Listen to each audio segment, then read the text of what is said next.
Hi, Crime Junkie jury. I'm Lauren Conlin, and I decided to give you a little bit of an authentic wrap up. We ended a little bit early today, so it's day 23 of the United States versus Sean Combs, and I am outside of the federal courthouse doing this recap for you. So right away, we discussed juror number 6, or not right away, but before we heard from the first witness. Juror number 6, it turns out it wasn't as salacious as we originally thought what happened with this juror. He seemed to have indicated a district that he lives in during the voir dire and during some of the questioning that wasn't consistent as to where he apparently lives right now. And I guess this came up because in conversation, a very innocent conversation with a juror staff member, he kind of just said this, and the juror staff member brought it up to the judge or to the government, and they decided to question him. Two different instances of questioning, and the defense was kind of like, yeah, it was just a mistake. It wasn't anything nefarious, and the government seemed to think that there might be some deceit there, so they were pushing to get this juror removed. The defense also said that he is one of 4 black jurors, and it would be extremely prejudicial to remove him, and it would be a bias. And the judge actually came out and said, look, if he is removed, it has nothing to do with bias, so let's get that out of the way. However, the judge didn't really think it was a big deal, and he suggested that they question the juror for a 3rd time, and the defense was like, actually, we have a problem with that, because if he's questioned for a 3rd time, this could affect him during deliberations. He might feel singled out, and we just think it's very excessive. And they even said, look, Your Honor, we are willing to waive any appellate issues, any appeal that might happen if Mr. Combs is convicted with this juror still remaining on the jury. And they even went as far to say, as Mr. Combs agrees as well, he will waive all rights to appeal. And the judge said, Mr. Combs, is that true? And he says, I waive. And he actually kind of did the waive there. So I believe they are going to question this juror further. Maybe this afternoon. I stepped out really quick to do this video because things did end in terms of testimony. So we'll see what happens. But I have a feeling that this juror is going to stay on the jury. Now, there also was some issues with the first witness, who was a special agent from Homeland Security. And that was essentially, the defense had some issues because there were some guns collected in evidence. There were 6 guns, and these guns, in a photo of the evidence, they were laid across these 2 chairs, and they were taken apart. The magazine was out, but the defense had a problem with this because the guns were found in a gun safe, apparently, but HSI didn't take any photos of the guns in the gun safe prior to them being kind of spread out on these chairs.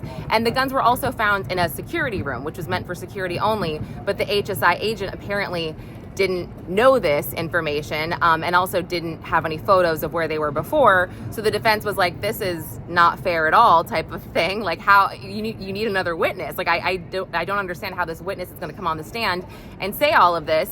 And the judge is like, well, how did you guys not know that as the defense? Like, how did you know that he didn't know any of this? And I guess there was some kind of miscommunication. However, the remedy for that was the government was going to question him and say, make sure that the jury knew where the guns were, a security room, and was there a safe, et cetera, kind of opening the door for Mark Agnifilo, who did the cross, to really kind of hone in on this, which is exactly what he did.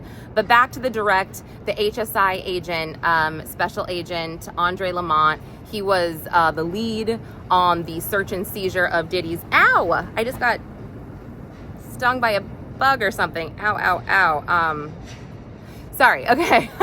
Wow. He was the lead on the search and seizure of Diddy's LA home, and we saw pictures. They seized 6 different weapons, and there was 1 Glock and 5 different rifles or AR-15s. One of these rifles was defaced, the others were not. And there were 6 envelopes of ketamine and 1 baggie of MDMA in a safe.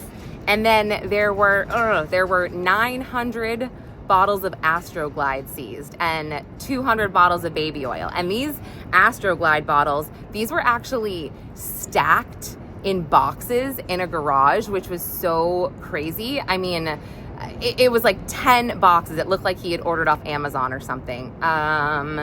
And, you know, that was pretty much the extent of the direct. It was kind of just what they found, what they did.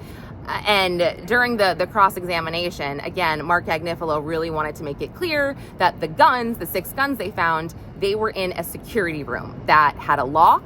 And, you know, photos were not taken, but these guns were in a safe.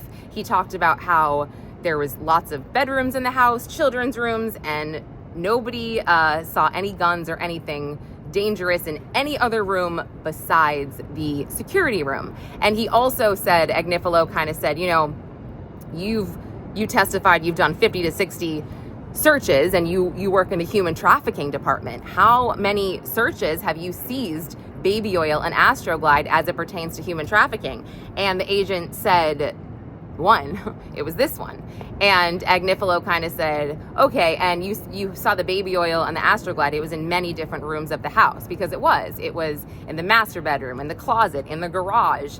And he said, yeah, it was all over the house. And then Agnifilo said, and the guns, they were only in the security room, locked. And he said, yes. So that was that. And then after that witness, Maureen Comey stood up and she actually said that Diddy was nodding his head again and during cross-examination, and he did get scolded the other day for nodding his head at the jury during cross-examination, or last week. It was last week during Brianna Bongolan's testimony about the balcony incident. And Brian Steele actually said, Your Honor, Mr. Combs has been nothing but professional. I'm sitting right here. You know, he's done nothing wrong. And the judge was kind of like, look, you know, it's tough to not get a reaction. We're going to get reactions here. So Mr. Combs also, you know, he was kind of admonished last week. So it would be silly of him to look at the jurors. So, you know, everyone just be an adult here and do the best you can. So, I mean, look, Diddy does nod. I did not see him look at the jurors nodding, but he does. He nods his head from time to time. Now, the next witness was Jonathan Perez. He was Diddy's assistant from 2021 to 2024. And essentially, he's corroborated testimonies about setting up hotel rooms for what they called, quote unquote, king nights. So he talked about these king nights for Diddy doing, you know, getting baby oil or oil, condoms, whatever. He, you know, went shopping for outfits sometimes. And we heard, what else did we hear? We heard that he would get cash from security to buy this stuff, or he would use his company card. We also heard that he worked from 9 a.m. to 9 p.m. And then we kind of heard just some things that I believe were meant to corroborate some things that Jane said, as well as, well, let me just get to he talked about during direct a FaceTime that he got from Diddy, a very quick one, the night of Jane and Diddy's big fight on June 18th, 2024, the physical fight. And it was essentially Diddy just being like, hey, there was no other woman with me on this trip, right? And he's like, yeah. And again, I think they were just trying to say that this happened on June 18th because he called his assistant. There was also a recording that KK took about a video of Jane having intercourse with another man who was black while Diddy watched, and it accidentally somehow got on this business iPad, an iPad that the staff used, and KK was recording this conversation with Jonathan Perez, trying to figure out how it got there, who saw it. And Jonathan, I guess a videographer saw it named Brandon, and I think the chef saw it as well, but Jonathan seemed to protect the chef, like wouldn't say her name. And they were trying to get to the bottom of that. Eventually, he was told to just delete it. And let me make sure I'm not missing anything big here. Yeah, I think that was the extent of the big points during direct. And then during the cross, just to go back to the iPad thing, you know, Brian Steele did the cross, and he just was kind of like, well, you know, this iPad was for business and not for personal. So KK was just trying to get to the bottom of this to delete the video, et cetera, et cetera. And then as far as the FaceTime goes, they were just minimizing that, being like, it was just a FaceTime to be like, hey, nothing happened. And Brian Steele also wanted to point out that Jonathan Perez, he actually said, what is the percentage of personal things you would do for Diddy versus professional? And he said, like 1% personal, 99% professional. And Brian Steele was like, yeah, because, you know, with any celebrity, they have assistants, and their assistants are going to do some type of personal work. That's just that's a general thing, because Jonathan Perez had apparently worked for other celebrities, and he said, yeah. And we then saw text messages between Jane and Jonathan Perez, which were indicating to me there were just a few different instances where she was asking him to do stuff for her, help her set up hotel nights. They would text back and forth, and he would say, oh, you know, breakfast, the chef made you avocado toast with an egg white. And she'd say, oh, can I have OJ and tea? And he'd say, sure. They talk about outfits. I mean, it was a lot of back and forths. And Brian Steele was just like, okay, so at any point, did you sense that Jane was uncomfortable, that she was being coerced? Did you think she wasn't a willing participant? And he said no to all of those things. And she also said, Jonathan said that this was just sort of like a regular thing for them, how they would text. And then Brian Steele just wanted to put that out there. So like Jane felt, you know, comfortable with you. She texted you. She was always around at you know, Mr. Combs' home. And you know, she didn't seem upset. And he said no. So that was, and then there was a redirect where they sort of honed it back in a bit, you know, per the usual, just kind of showing us that he, you know, got drugs for Diddy at one point, which he said he did. He got marijuana for Diddy. And again, Brian Steele said during the cross something like, you know, he didn't get enough drugs for drug trafficking, just you know, a couple $100s. And there was an objection, but made his point, I would say, for the jury.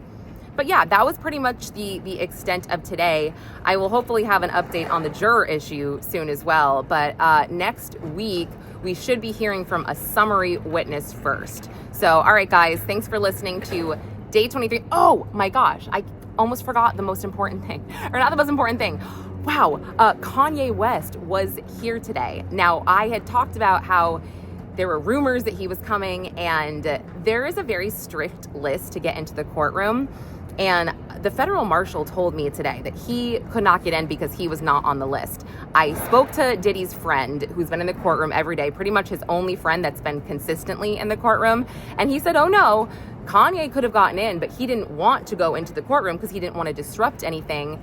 He went to the overflow room for about 20 to 30 minutes just to support Diddy. And I was like, whoa, okay then. So it was a whole thing. And then Kanye left to go to lunch with Diddy's son, Christian. So, okay, now that is it for Day 23.